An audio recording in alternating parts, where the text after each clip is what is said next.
Hello everyone. So in today's video of chapter chemical bonding, I am going to talk about limitation of octet rule and valence shell electron pair repulsion theory.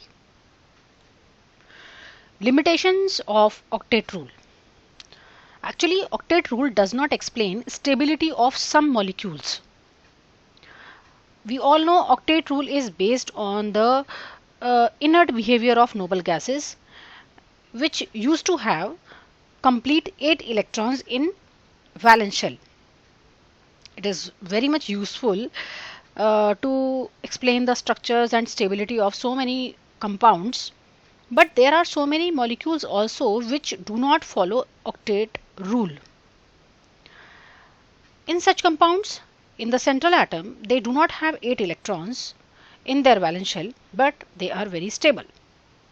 Now, let's start. The first thing is molecules which is having or molecules which are having incomplete octet. For example, LiCl, BeH2 and BF3. Here Li, beryllium and boron. These three central atom has less than 8 electrons. They do not have their complete octet, but they are stable. Next is odd electron molecules. Some molecules like nitric oxide, that is NO, or nitrogen dioxide, that is NO2, do not obey octet rule. Both nitrogen and oxygen in these two cases are having odd number of electrons. So these two exceptions like NO and NO2 are also not following the octet rule. Next is the expanded octet. There are some compounds, for example SF6, H2SO4, PCl5. They have more than 8 electrons around the central atom. And still they are very much stable. For example, if you have SF6 structure, sulfur is bonded with 6 fluorine atoms via 6 covalent bonds. That is why it is having 12 electrons. But still it is stable. So octet rule is very much failed to explain these three things, and it fails to explain the difference in the energy of molecules. Though all the covalent bonds are formed in identical manner by the sharing of the electrons only, but this rule is very much unable to tell us why the reactivities are different to different molecules. Also, octet rule did not explain the shape and geometry of the molecule. Now, valence shell electron pair repulsion theory or Vesper theory. Certain properties of substance are dependent on the shape of the molecules actually. Lewis concept was unable to explain the shape of the molecule. It cannot be described by any single theory actually. One of the popular models which was used earlier to predict the shape of covalent molecule is valence shell electron pair repulsion theory. This theory was proposed by Sidgwick and Powell, and it is based on the idea that the electron pairs on atoms show the Lewis diagram repel each other.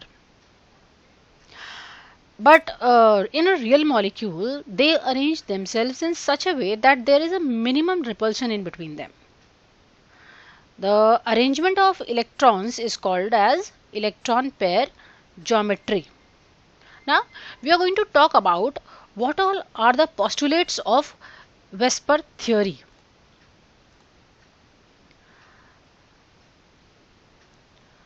According to Vesper theory, electron pairs arrange themselves in such a way so that the repulsion in between the electrons should be minimum. Another postulate is the molecule acquires minimum energy and maximum stability. These pairs of electrons tend to occupy such position in space so that there would be having minimum repulsion and maximum distance in between them, so that they can attain the stability.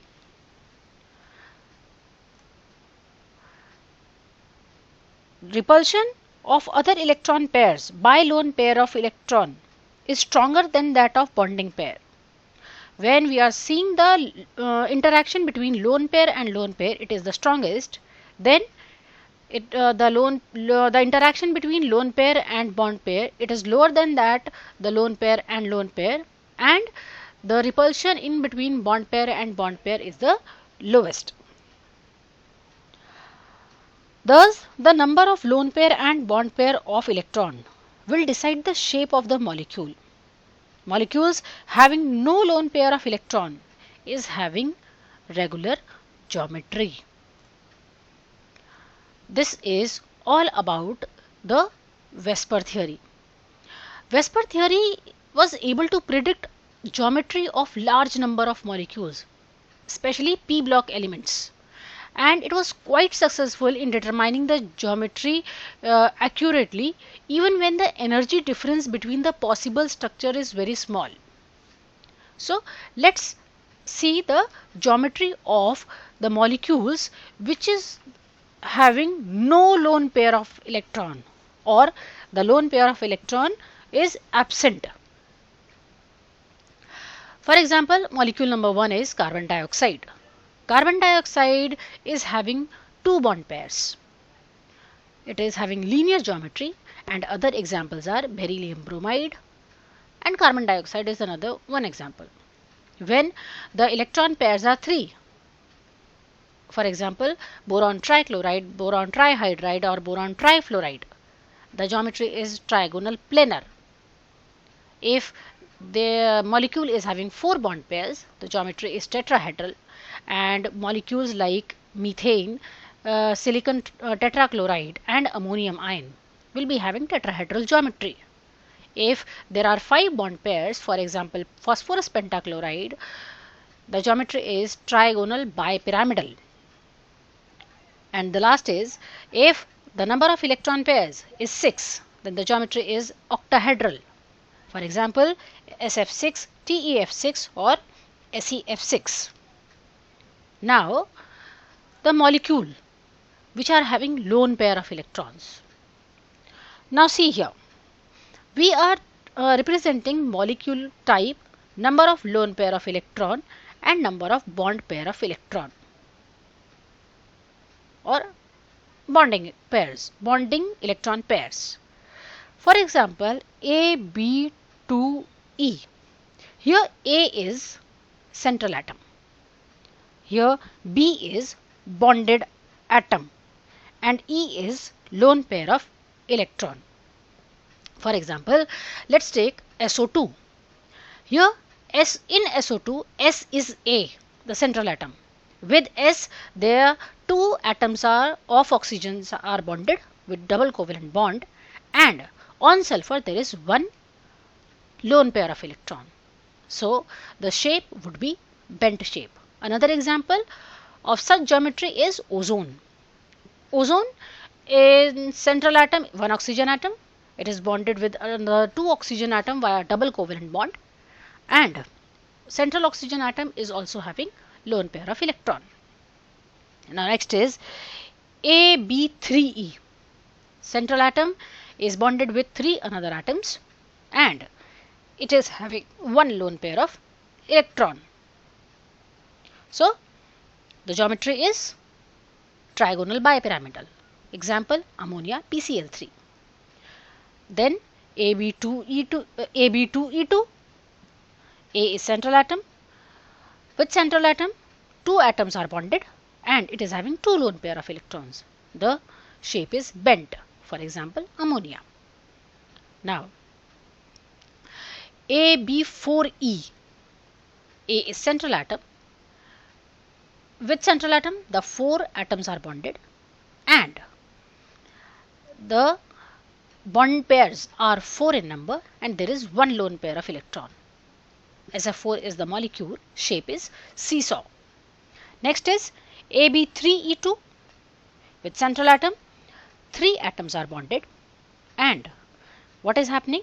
There are 2 lone pair of electrons. So that is why the shape is T shape and the molecule would be ClF3 or BrF3. Next is AB5E. Central atom is bonded with 5 atoms and there is 1 lone pair of electron. The shape would be square pyramidal.